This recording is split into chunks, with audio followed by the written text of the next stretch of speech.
দরুদ এবং সালাম সাইয়্যিদুল আম্বিয়া নবী কুল শিরোমণি সাইয়্যিদুনা জনাবি মুহাম্মদুর রাসূলুল্লাহ সাল্লাল্লাহু আলাইহি ওয়াসাল্লাম। আজকে আমার খুতবার আলোচনা হচ্ছে ক্ষমা করে দেওয়া, অন্যদেরকে ক্ষমা করে দেওয়া, সহানুভূতি প্রকাশ করা, দয়া করা এবং তাদের জন্য আবার মাগফিরাত কামনা করা। আজকে এই পৃথিবীতে অশান্তির মূলে যে মূল বিষয়টা কাজ করে সেটা হলো মানুষের প্রতি মানুষের মায়া, মহাব্বত, দয়া মানুষের দিল থেকে একবার উঠে গেছে। এজন্যই একটা দেশ আর একটা দেশের উপরে আক্রমণ করতেছে। একটা দেশে একদল মানুষ আর একদল মানুষের উপর আক্রমণ করতেছে। একটা গ্রামে একটা বংশের লোক আর একটা বংশের লোকের উপরে চড়াও হচ্ছে। একই পরিবারে যে একটু অর্থে ক্ষমতায় পাওয়ারফুল, সে তার অধীনস্থ কম শক্তিশালী কম অর্থলাদের উপরে পশুর স্বভাব নিয়ে হায়নার মতো আক্রমণ করতেছে। এসব কিছুর মূলে কেবলমাত্র একটাই কারণ, যে একটা দেশের মানুষ আর একটা দেশের উপরে, একটা সমাজের মানুষ আর একটা সমাজের উপরে, একজন মানুষ আর একজন মানুষের উপরে মায়া, মহাব্বত, সহানুভূতি এগুলো দিল থেকে উঠে যাওয়ার কারণে আজকে এই বিপর্যয় সংঘটিত হয়েছে। আল্লাহ তাআলা এই জমিনে সব থেকে দামি মানুষ হিসেবে যাদেরকে পাঠিয়েছেন তারা ছিলেন নবী এবং রাসূল সাল্লাল্লাহু আলাইহি ওয়াসাল্লাম। আমরা যদি সেই নবী এবং রাসূলদের জীবনের দিকে আমরা তালাশ করি, তাহলে আমরা অকপটে এই বিষয়টা আমরা দৃশ্যমান দেখতে পাই। এই পিকচার আমাদের সামনে স্পষ্ট হয়ে ওঠে। আজকে আমরা কেবলমাত্র একজন আর একজনের প্রতি মায়া মহব্বত না থাকার কারণেই আজকের আমাদের সমাজে, আমাদের দেশে, সারা পৃথিবীতে এই অশান্তি, বিশৃঙ্খলা, মারামারি, গোলাগুলি, হানাহানি এগুলো বিরাজ করতেছে। যদি একজন আর একজনের প্রতি এই সহানুভূতি মানুষ হিসেবে অন্ততপক্ষে একজন মানুষ আর একজন মানুষের প্রতি একটু দয়া দেখাতো, তাহলে এই বড় ধরনের বিপর্যয় সৃষ্টি হতো না। আমরা অসংখ্য নবী এবং রাসূলের জীবনের ভিতরে কোরআন এবং সুন্নাহর দিকে তাকালে আমরা এই কথা স্পষ্ট দেখতে পাই। নবী এবং রাসূলেরা মহাশত্রুকে, যারা তাদের জীবনকে হরণ করার জন্য দিনের পর দিন, মাসের পর মাস, বছরের পর বছর যাদের পিছনে লেগেছিল, নবী এবং রাসূলেরা সেই সমস্ত মহাশত্রুদের উপরে দয়া করে, মায়া করে ক্ষমা করে দিয়েছিলেন। সুবহানাল্লাহ। যার কারণে তারা পরিগণিত হয়েছে আল্লাহর শ্রেষ্ঠ রাসূল এবং বান্দা হিসেবে, এবং তাদের কর্মগুলো যুগ যুগ ধরে মানুষের জন্য আদর্শ হয়ে আছে। আজকে আমরা সেই মানুষদের আদর্শ থেকে আমরা অনেক দূরে চলে গেছি। এজন্য আমাদের ভিতরে, যেহেতু মানুষের স্বভাব আমাদের ভিতরে নাই, এজন্য হায়না, পশুর স্বভাব আমাদের ভিতরে প্রবেশ করেছে। এজন্য আমরা আর একজনকে ঘায়েল করতেছি, আর একজনের আঘাত করতেছি, আর একজনকে আমরা জীবন বিপন্ন করতেছি। আমার প্রতি কোনো অনুভূতি জাগ্রত হচ্ছে না, কারণ আমার সেই মায়ার মহব্বতের দিলটা, মনটা, সেই মনুষ্যত্বটা আমার ভিতরে এখন নাই, চলে গেছে। এখন আমি পশুতে রূপান্তরিত হয়ে গেছি। সকলে বলি নাউজুবিল্লাহি মিন যালিক। আল্লাহ তাআলা হযরত ইউসুফ আলাইহিস সালামের কথাগুলো এত সুন্দর করে কোট করে দিয়েছেন সূরাতুল ইউসুফের ভিতরে। ইউসুফ আলাইহিস সালাম তিনি তো ওই নবী ছিলেন যিনি জন্মের পর থেকে ছোট অবস্থা থেকে তিনি যে নবী হবেন। তেনার পিতা হযরত ইয়াকুব আলাইহিস সালাম তিনি বুঝতে পেরেছিলেন এটা আমার ছোট সন্তান, এটা কোনো সাধারণ সন্তান নয়। এই সন্তানের স্বভাব চরিত্র কথাবার্তা এতে বোঝা যায় এই সন্তানটা অসাধারণ। সুবহানাল্লাহ। সেই ইউসুফ আলাইহিস সালাম যে কথাটা বলেছিলাম তার ভাইদের ব্যাপারে, আল্লাহ তাআলা সেই কথা কুরআনুল কারীমে কোট করে দিয়েছেন, লা তাসরিবা আলাইকুমুল ইয়াউম ইয়াগফিরুল্লাহু লাকুম ওয়া হুয়া আরহামুর রাহিমিন। হে ভাই সকল, তোমাদের প্রতি আজকে আমার কোনো ক্ষোভ নাই, আমি তোমাদের উপরে আমি কোনো অভিযোগ করব না, তোমাদের প্রতি আমার আজ কোনো রাগ নাই, গোসা নাই, আমি তোমাদেরকে মাফ করে দিলাম। সুবহানাল্লাহ। শুধু তাই নয়, তিনি বললেন, ও আসমানের মালিক আল্লাহ, আমি আমার ভাইদের উপরে অভিযোগ করি নাই, তুমিও তাদেরকে মাফ করে দাও। ওয়া হুয়া আরহামুর রাহিমিন। শুধু মাফ করে আপনি সমাপ্ত করে দিয়েন না, আমার ভাইদের উপরে আপনি আল্লাহর করুণা দয়া নাজিল করে দেন। বড় করে বলেন সুবহানাল্লাহ। সেই ভাইয়েরা ইউসুফ আলাইহিস সালামের সাথে কি আচরণ করেছিলেন, কি ব্যবহার করেছিলেন, সূরা ইউসুফের ভিতরে আল্লাহ তাআলা সুন্দর করে কোট করে দিয়েছিলেন। ইউসুফ আলাইহিস সালামকে তার পিতা ইয়াকুব আলাইহিস সালাম সব থেকে স্নেহ করতেন বেশি, ভালোবাসতেন বেশি। তাই অন্য ভাইয়েরা, বিমাতার ভাইয়েরা, অন্য ভাইরা ছিল তার আর এক মায়ের গর্ভজাত সন্তান। ইউসুফ আলাইহিস সালামের মায়ের সাথে শুধু দুইটা সন্তান ছিল, একটা ছিল বেনিয়ামিন। বেনিয়ামিন এবং ইউসুফ আলাইহিস সালাম ছিলেন আপন দুই ভাই এক মায়ের। অন্য ভাইরা ছিলেন আর এক মায়ের, বাবা ছিল এক। ইয়াকুব আলাইহিস সালাম ওই ভাইরা ইউসুফ আলাইহিস সালাম এবং বেনিয়ামিনকে ভালোবাসা দেখে তারা সহ্য করতে পারে নাই। তাদের ভিতরে একটা হিংসা কাজ করেছে, তাদের ভিতরে একটা ক্ষোভ কাজ করেছিল। ভাইরা একদিন পরামর্শ করল,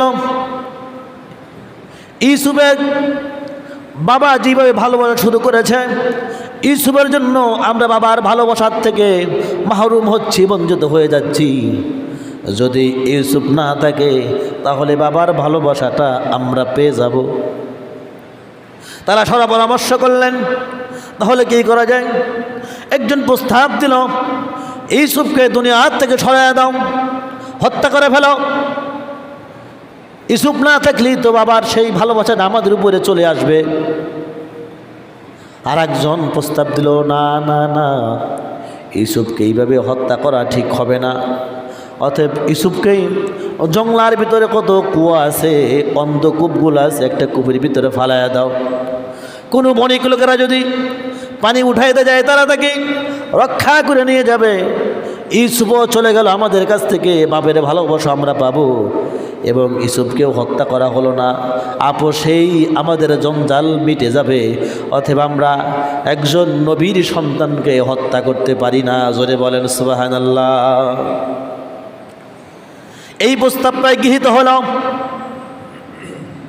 এবার তারা বলল, বাবা তো ইউসুফ আলাইহিস সালামকে আমাদের কাছে দিবে না, বাবা তো আমাদেরকে বিশ্বাস করতে পারে না, সব সময় চোখে চোখে রাখে।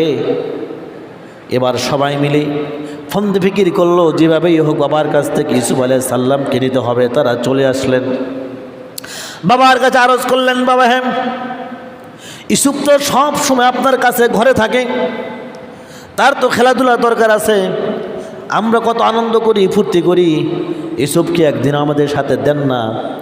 আজকে ইউসুফকে আমাদের সাথে দেন, আমরা ইউসুফকে নিয়ে যাব খেলার মাঠে, আমরা সবাই মিলে তাকে পাহারা দেব, আমরা চোখে চোখে রাখব। ইয়াকুব আলাইহিস সালাম তার অন্য সন্তানদের কাছে দিতে রাজি হন নাই, বড় পিরাপিরি। একটা পর্যায়ে সন্তানেরা নাছরবান্দার মতো ইউসুফ আলাইহিস সালামকে না নিয়ে ছাড়লেন না।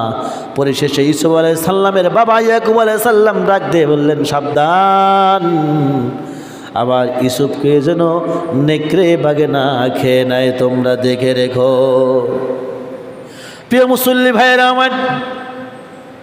আমার মূল কথা হলো ইউসুফ আলাইহিস সালাম কেমন শত্রুদেরকে তিনি ক্ষমা করে দিয়েছেন।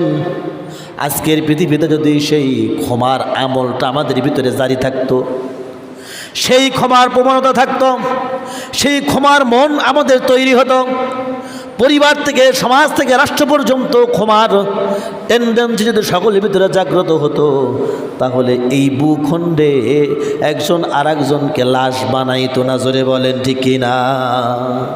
একজন আর একজনের উপরে চড়াও হতো না, খুন খারাপি হতো না, কেউ কাউকে হত্যা করতো না।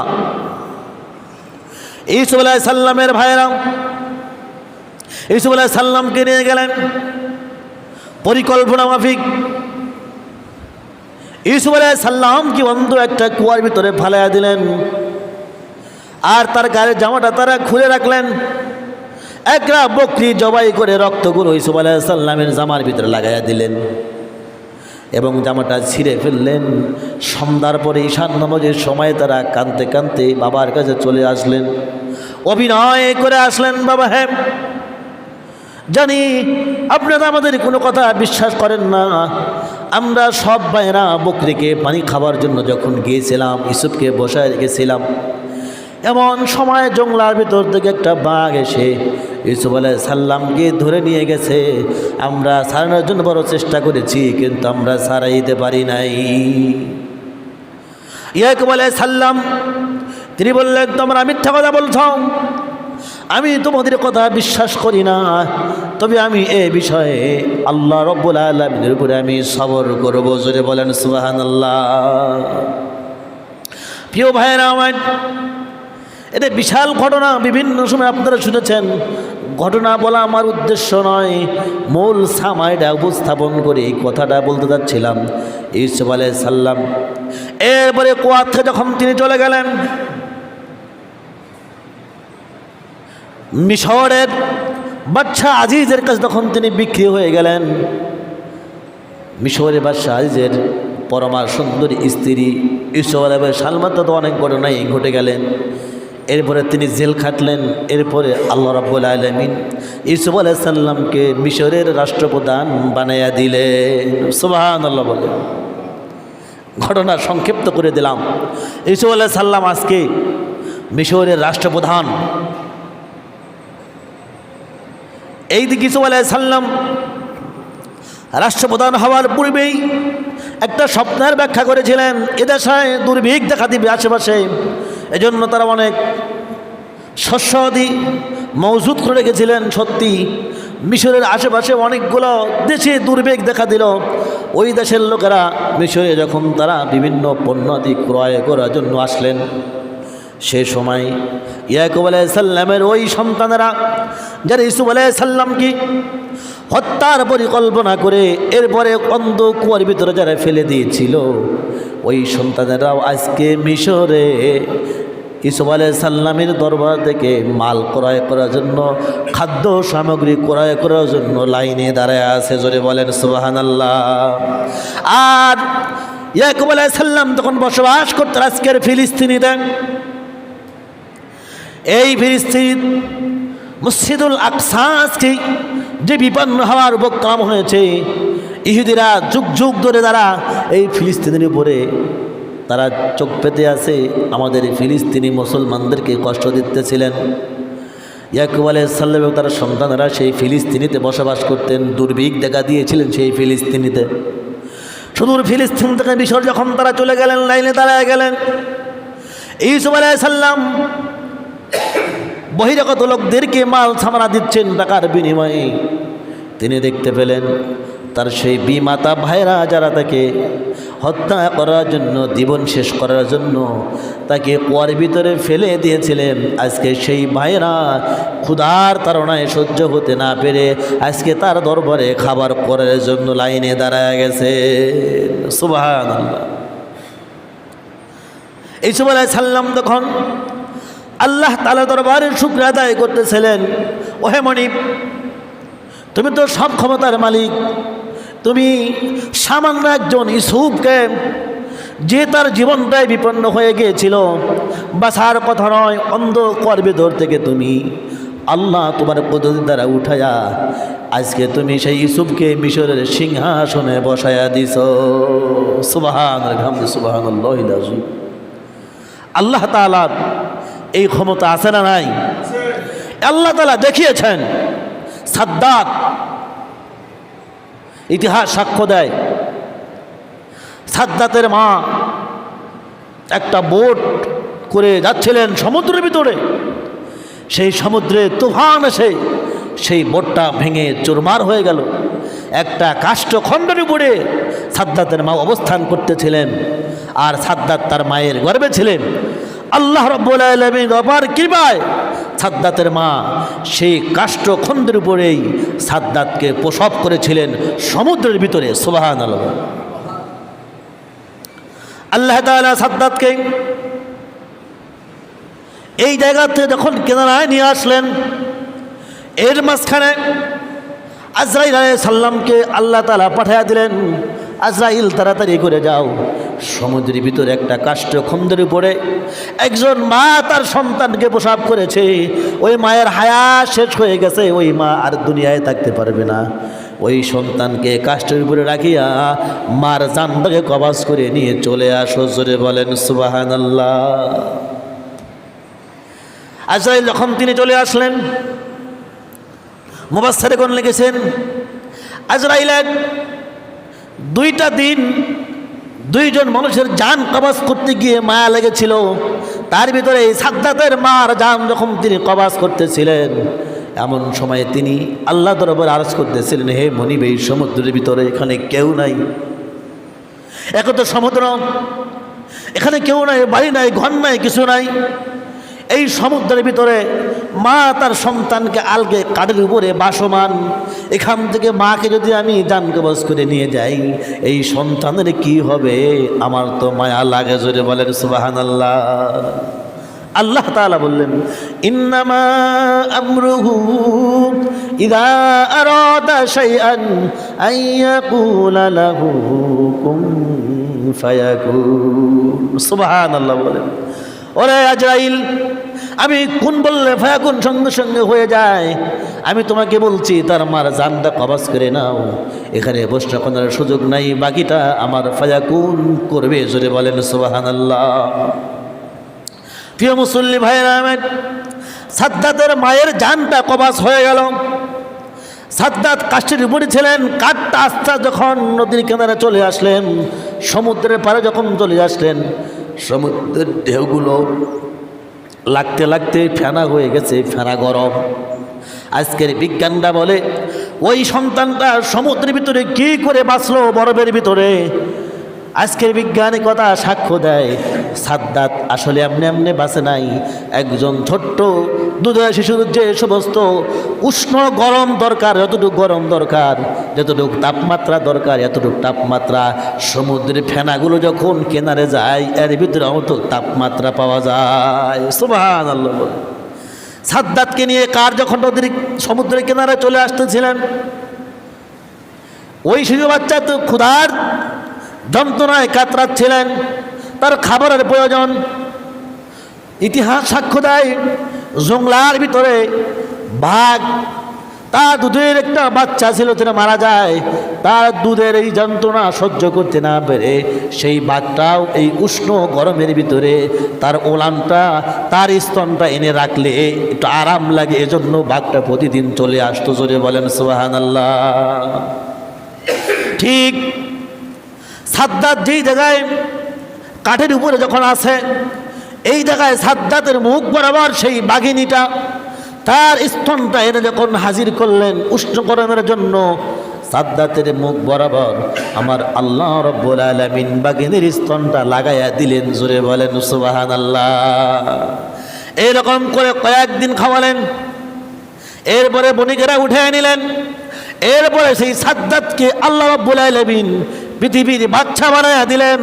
তার বাদশাহিতার লাগামটা এমনভাবে তিনি বিস্তৃত করলেন, নিজের আয়ত্তের বাহিরে চলে গেলেন। আল্লাহ রাব্বুল আলামিনের সীমা লঙ্ঘনকারী তিনি হয়ে গেলেন। আল্লাহর জান্নাতের পরিবর্তে দুনিয়াতে তিনি জান্নাত তৈরি করেছিলেন। জোরে বলেন নাউজুবিল্লাহ। প্রিয় মুসল্লি ভাইয়েরা আমার, সেই রব্বুল আলামিন যুগে যুগে কালের আবর্তনে সময় সময় একজন চা বিক্রেতাকে রাষ্ট্রপ্রধান বানায় দেয়, যার কোনো কেউ নাই রাষ্ট্রের প্রধান বানায় দেয়। ইউসুফ আলাইহিস সালাম সে তো একদম ক্রীতদাস, আল্লাহ রাব্বুল আলামিন মিশরের আজকে বাদশাহ বানায় দিয়েছেন। তিনি দেখতে পাচ্ছেন তার সেই বাদশাহী দরবারে তার সেই আসামিরা যারা তাকে হত্যা করার জন্য কুয়ার ভিতরে ফেলে দিয়েছিলেন, আজকে সেই সমস্ত আসামিরা খাদ্যের জন্য লাইনে দাঁড়ায় আছে। জোরে বলেন সুবহানাল্লাহ।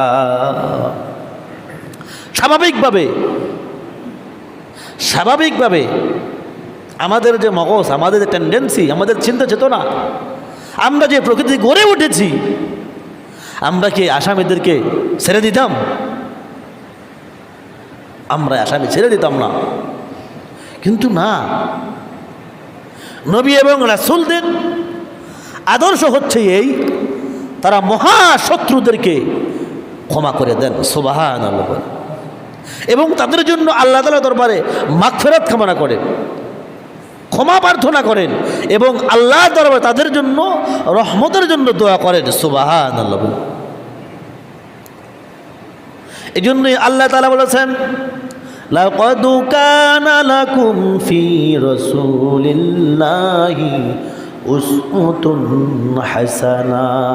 সুবহানাল্লাহ বলে, তোমাদের জন্য উত্তম আদর্শ, উত্তম নমুনা আমার রাসূলের ভিতরে লিপিবদ্ধ আছে। সুবহানাল্লাহ বলে, তো রাসূলের আদর্শ হচ্ছে মহাশত্রুকেও ক্ষমা করে দেওয়া, মানুষের উপরে দয়া করা, মহব্বত করা।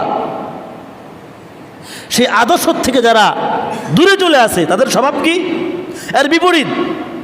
ক্ষমতার জন্য, পাওয়ারের জন্য, চেয়ারের জন্য মানুষ খুন করো, হত্যা করো, রাহাজানি করো, চাঁদাবাজি করো, টেন্ডারবাজি করো, জুলুম করো। কথা বলেন ঠিক না ঠিক?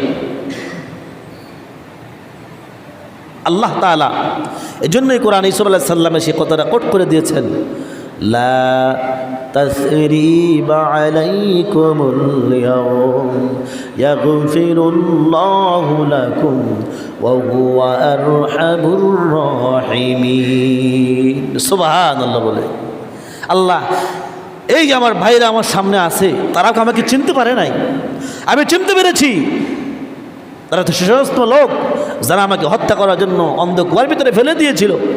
আজকে তাদের উপর আমার কোনো অভিযোগ নাই, আমি তাদের উপরে কোনো অভিযোগ রাখলাম না, মাফ করে দিলাম। সুবহান। এই ছোট্ট বাংলাদেশ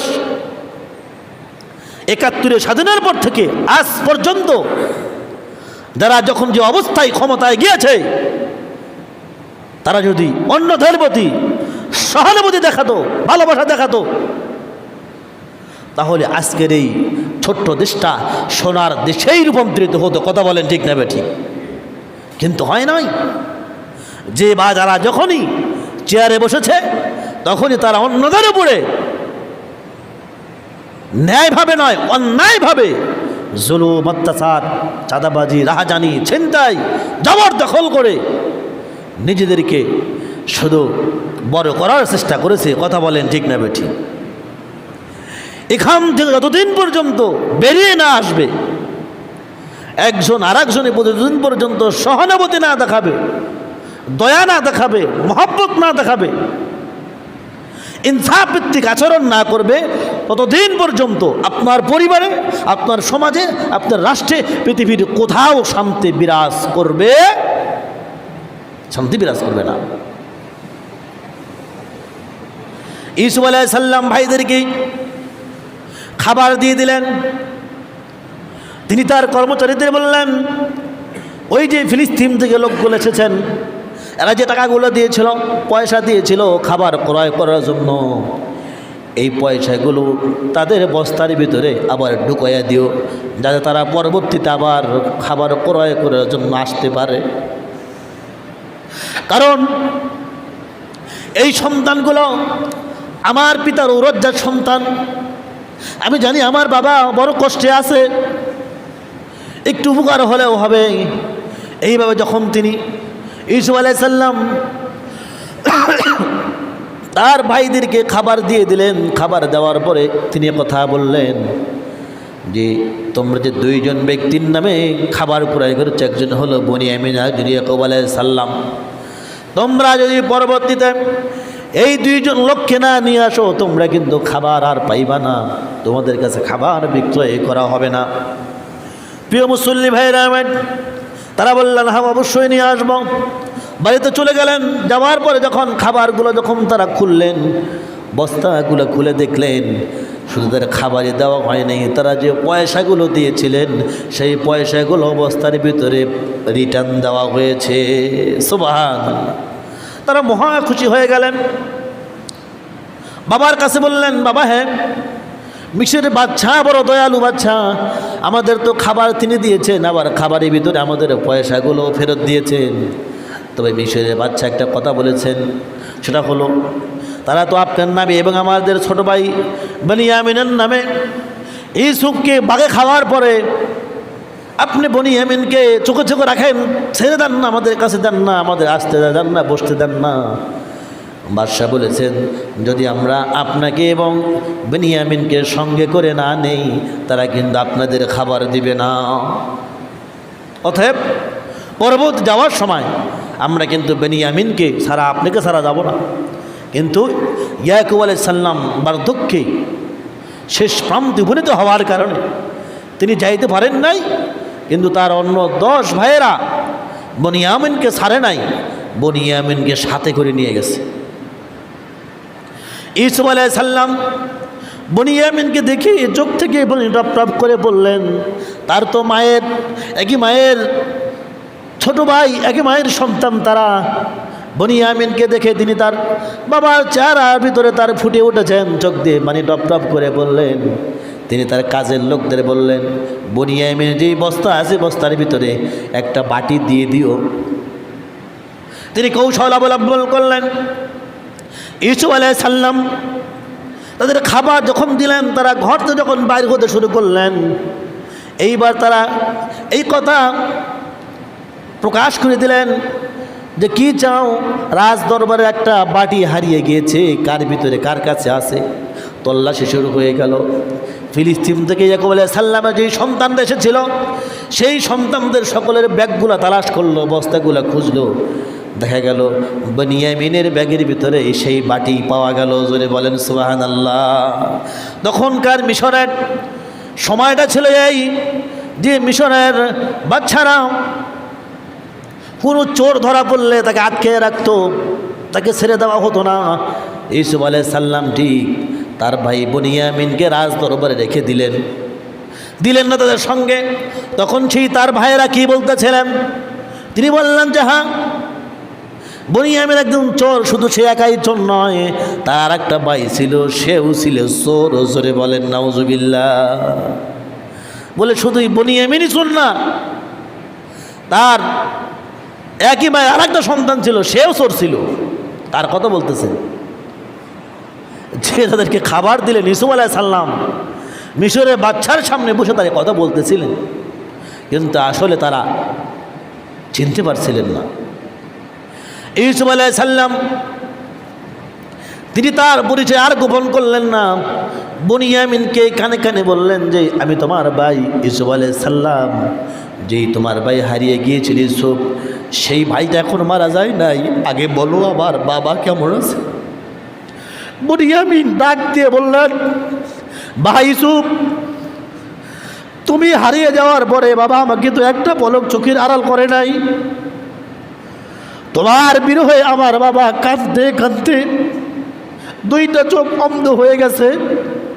এখনো বাবা পথ চেয়ে আছে, তুমি কবে আসবে? তোমার জন্য এখনো আমার বাবা বসে আছে।